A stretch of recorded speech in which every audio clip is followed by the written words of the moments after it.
Hello everybody, and today I'm going to show you the inside contents of the Everyday Mathematics book. Now this is a student reference book. Although they can still do the math problems and different stuff, it has some things, but it's not really geared towards being a math curriculum. However, I tell you about adapting stuff to fit your specific needs, so you can use it, but you will need to add some additional resources to it, like some worksheets or different stuff like that. This is more like a reference, kind of walking your children through the process of different things. Now this is Common Core, as far as I reckon. I think this is Common Core, so I don't use Common Core, so I think it's just my personal opinion, just a waste of time, all them different steps. But that's my personal opinion. You can love Common Core. You can love it. But I do like, even though this is a Common Core book, I like the way some of this stuff is explained in the book. Like it talks about kinds of numbers. I like it for the definition purposes. I do like some of the stuff that they do in the book. So even though I don't agree with Common Core, I do like some of the things in this book. So that's why I'm showing you. If you're Common Core, you probably love it. If you're not, it do have some facets in it that I too like, and I am not a fan of Common Core. So it has the different things with decimals and all of that. So you can pull benefit from that. It talks about the powers, and it gives different charts about equivalent fractions. So if your child needs this big visual, I like it because the print is large. You know how I feel about print. The font. So it's large. It has it's sectioned off in different sections. So this could be a great add-on if you're working on fractions. It has rates, ratio, and proportions. So this would actually tie into your consumer math when you're dealing with different stuff like that, because it's talking about prices, it's talking about cost of living, all this different stuff. And it talks about data, or data, however you want to say it. And it's breaking down into geometry, a little bit of geometry, so you're going to get the shapes. So as you can see, like some of it, when you start getting to the working of the problem, I'm not really into that because it's Common Core. However, I do like the facet of the definitions, and they're short and sweet. And I also like that they give you visuals on certain things. So if you're not Common Core, you will like the aspect of this, I feel. But you will not like the aspect of the breaking down of the problem with all the different little steps or whatever. I think some of these are not Common Core, but I'm not particularly certain on that. But I know some are and some isn't. I think this one is one that is, though. And then it breaks down with different angles, measurements. It gives real life examples. Love that. You know how I am about transitioning this information off the page into real life. For some of the stuff that we learn, it's not really transferable now unless you get a career that you use it. So I love the aspect of some of this stuff where it's showing you how it's actually transferable into real life. All right. Now it has a part in the back, because see, it's talking about algebra now. So it has another part. It's kind of like an intro kind of thing. Then it has like problem solving. Love this in the back with this problem solving, right? And scenarios. And then here has a whole section on calculation. So you pull out the calculator and your kiddos can just have fun following this step by step on how to compute or enter or input information into a calculator correctly. Now some of their other books, because it's more than one level of these books, they actually walk them through how to use a scientific calculator, how to use a regular calculator. It gives you the keying sequence. I love the back of this, which I'm going to pull this out for them to use again for the next school year, just to reiterate some things. See how to use this with fractions, how to actually put a fraction in this particular calculator. So I love this aspect. I'm going to be bringing this back out a little bit later in our homeschool. Very, very good. And your kiddos are gonna, it's just real fun just working with a calculator anyway, and it de-stress the whole situation. Even have different games, a whole section that focus on games.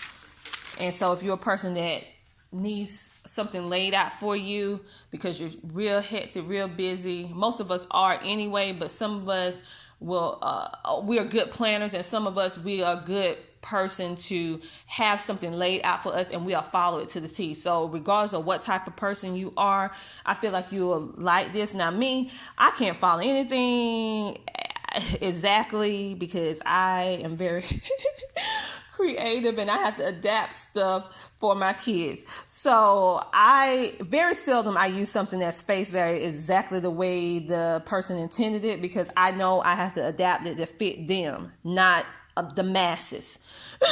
So some things I will, some things I won't.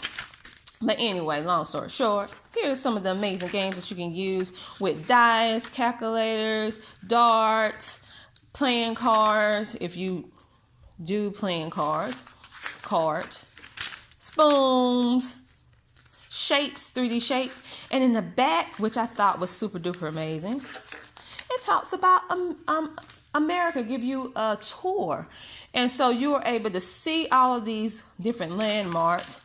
You're able to break it down into the math aspect of geography, because we know we study geography, but how many times do we often transition that geography that we're learning into mathematical problems or scenarios, or just alerting ourselves to the fact that, hey, geography is important, geography is important, and this is how it transitioned into real life.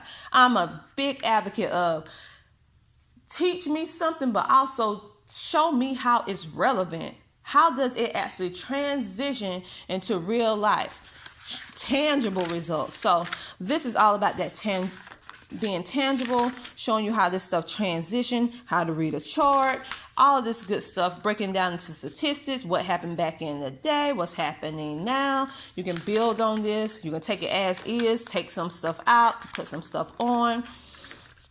It talks about the government. It talks about how you elect the president. Let me tell you, it talks about just about everything, which I will be reiterating this because we already went through this when they was younger. But I'm going to bring this back out just for government next year,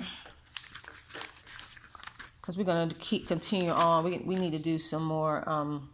We're going to really peruse deep into high school government next year. So it has a whole lot of different stuff in the bag. Table of contents, even more good stuff, including a glossary. And I love the glossary because the font is legible. You can read it. It's big enough. I like how the variation between the written vocabulary word is highlighted in another color versus all being black words, which is very, very helpful for children with learning differences. And I also like the fact that it has visual examples so that your child can make that mental picture in their head of what they're actually talking about. So instead of just saying, hey, what is the height of a pyramid or a cone? They're actually going to see the definition, and they're going to see an example of the height of a pyramid and the height of a cone. So it will do all those areas, and it will help them to remember it better.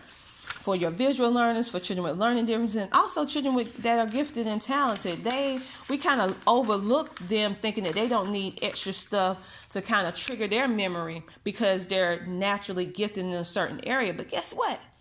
They need certain things as well, because all of us learn a little bit differently, whether we are in the category where people like to say gifted and talented. In my opinion, everybody gifted and talented in something. We're all naturally good at something. I don't care who you are. That's adults and children. So I particularly love that it has both. Not so much the problem aspect, but I love the pictures and different stuff. And then in the back, it has a little answer key, but the answer key is just the odd numbers being answered. No. It's all of them. The other book I have is just the odd numbers that are represented with the answers, and then the rest the student was supposed to do. So this one is all of them. So you have the answers as well. So in case you was wondering, did it have an answer key? So this is the Inside Contents of Everyday Mathematics Student Reference Book. They have various different ones from grade, I think, kindergarten through middle school, if I'm not mistaken. If not, it goes all the way to upper elementary. So I hope you enjoyed this video. Remember to click the like button. Remember to comment and say hello. And remember to hit that subscribe button, you guys. And I am on my way to 1,000 subscribers. And once I reach 1,000 subscribers, I am going to do a megawatt giveaway that's going to blow your minds. And also after that, I'm going to be doing a segment of mini giveaways so that all of us can share the love, so everyone can have a chance to win something. And the smaller giveaways are going to be something amazing too. Everything that in order to support the homeschooling journey and also to lessen your load in regards to homeschooling. So let's look forward to the next school year and all these giveaways that are going to happen once I reach that pinnacle moment. And I'm going to be so ecstatic and so happy. Homeschooling is going to be bringing a whole lot of stuff, a whole lot of fun to you guys. So I'm so glad that you're going to be a part of it. And I'm so thankful that you're giving Homeschooling Oils a try. Talk to you later. Bye.